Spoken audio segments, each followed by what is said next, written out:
सभी को मेरा सादर नमस्कार। मैं अपने YouTube चैनल पर एक बार पुनः अंजू श्रीवास्तव। आज हम बात करेंगे श्रीमद् भगवद गीता की।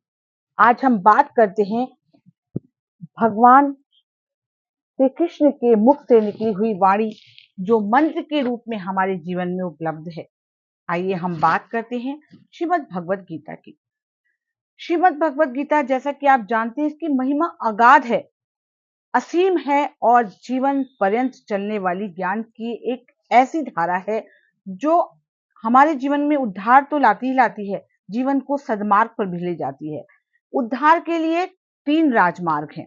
आज आपको बताती हूँ भगवत गीता के अनुसार जो हमारे मुक्ति के लिए उद्धार के 3 राजमार्ग हैं। एक है वैदिक प्रस्थान, जिसको कि हम उपनिषद कहते हैं। एक दार्शनिक प्रस्थान, जिसको कि हम ब्रह्मसूत्र कहते हैं। और तीसरा स्मार्त प्रस्थान, जिसको कि हम भगवत गीता कहते हैं। भगवत गीता में श्लोक हैं, लेकिन चूंकि श्री कृष्ण के मुख और श्री कृष्ण की वाणी से हैं, तो हम इनको मंत्र ही मानते हैं। इसी प्रकार से श्रीमद् भगवत गीता में एक अलौकिक विचित्र ग्रंथ है ये। श्रीमद् भगवत गीता जब आप इसका अध्ययन करते हैं, 1 बार 2 बार 3 बार अध्ययन करते हैं, तो आप पाते हैं कि एक विचित्र और एक अलौकिक ग्रंथ है। इसको पढ़ने वाला साधक चाहे किसी भी देश का हो, किसी देश का, किसी समुदाय या किसी भी वर्ण का हो, इसमें किसी की निंदा नहीं है, इसमें किसी की स्तुति नहीं है। और सबसे प्रथम बात है, जिस प्रकार उपनिषद में हमने मंत्रों को पढ़ा, जिस प्रकार हमने ब्रह्म सूत्र में सूत्रों को पढ़ा, भगवत गीता में हम श्लोकों का अध्ययन करते हैं। और सबसे महत्वपूर्ण बात, गीता एक प्रासादिक ग्रंथ है। मतलब आप इसको जब पाठ करते हैं तो एक विचित्र सा अलौकिक शांति, एक सुख मिलता है। गीता किसी बात को लेकर नहीं चलती, चाहे द्वैतवाद हो, चाहे अद्वैतवाद हो, चाहे विशुद्धाद्वैत हो, किसी में नहीं। गीता एक जीवन को सद्मार्ग पर ले जाने वाली, जीवन के संपूर्ण प्रश्नों का उत्तर देने वाली पुस्तक है। आइए आज हम अध्ययन करते हैं प्रथम अध्याय से। जब पांडव श्री कृष्ण से कहते हैं कि 12 वर्ष का अज्ञातवास और 1 वर्ष का 12 वर्ष का वनवास और 1 वर्ष का अज्ञातवास काट कर जब वह वापस आते हैं, तो अपनी प्रतिज्ञा के अनुसार वह कहते हैं कि हमें हमारे राज्य दे दिए जाएं। लेकिन दुर्योधन इस बात से इनकार कर देता है और उनको सुई की नोक के बराबर जमीन देने से भी मना कर देता है। और उसके पश्चात भगवान श्री कृष्ण संधि के लिए जाते हैं, लेकिन दुर्योधन उनकी संधि को भी स्वीकार नहीं करते हैं। अब प्रथम अध्याय में जब हम इसका अध्ययन करते हैं, तो भगवत गीता के प्रथम अध्याय में, इसमें 45 श्लोक हैं।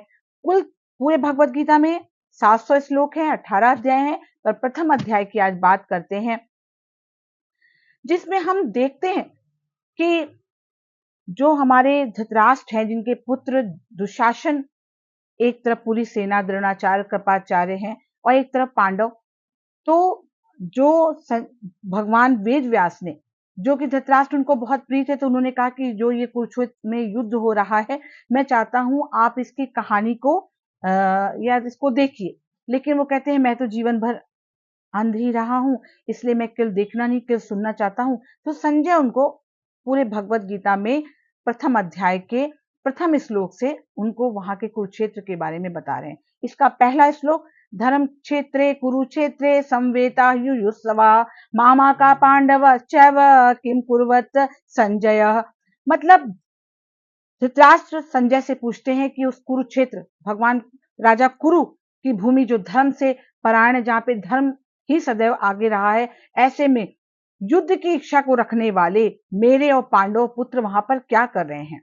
इस प्रकार से संजय के द्वारा उनका उत्तर दिया जाता है। लेकिन युद्ध भूमि में जब श्री कृष्ण अर्जुन के रथ के साथ आगे बढ़ते हैं, तो श्री कृष्ण के साथ युद्ध में चलते समय श्री कृष्ण के साथ अर्जुन के मन में एक अजीब सी, अपने को देखकर, अपने अपनों को युद्ध में देखकर एक अजीब सा मन में एक विषाद सा उत्पन्न होता है।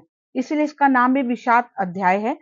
तो वो श्री कृष्ण से कहते हैं कि कृपया आप मेरे रथ को वहां लेकर चलिए जहां पे मेरे अपने सभी खड़े हुए हैं, और मैं इनसे युद्ध कैसे कर सकता हूं, क्योंकि ये तो सब मेरे अपने हैं। ऐसा युद्ध कैसा जो, तो वो श्री कृष्ण से पहले अपने उसमें कहते हैं, सेनयो उभयो मध्य रथम स्थापय में अच्युत यावत एतान निरीक्षेयम योदुका मान अवस्थितान।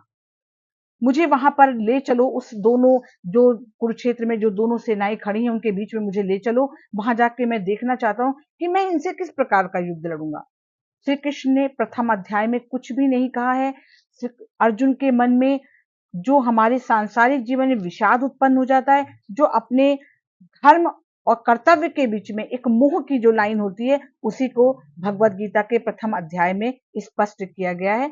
पुनः मिलूंगी एक बार आप सभी से अध्याय 2 पर श्री कृष्ण जन्माष्टमी आने वाली है, तो मैं चाहती हूँ एक बार भगवान श्री कृष्ण के लिए ओम कृष्णाय वासुदेवाय हरे परमात्मने प्रणता क्लेशनाशाय गोविंदाय नमो नमः।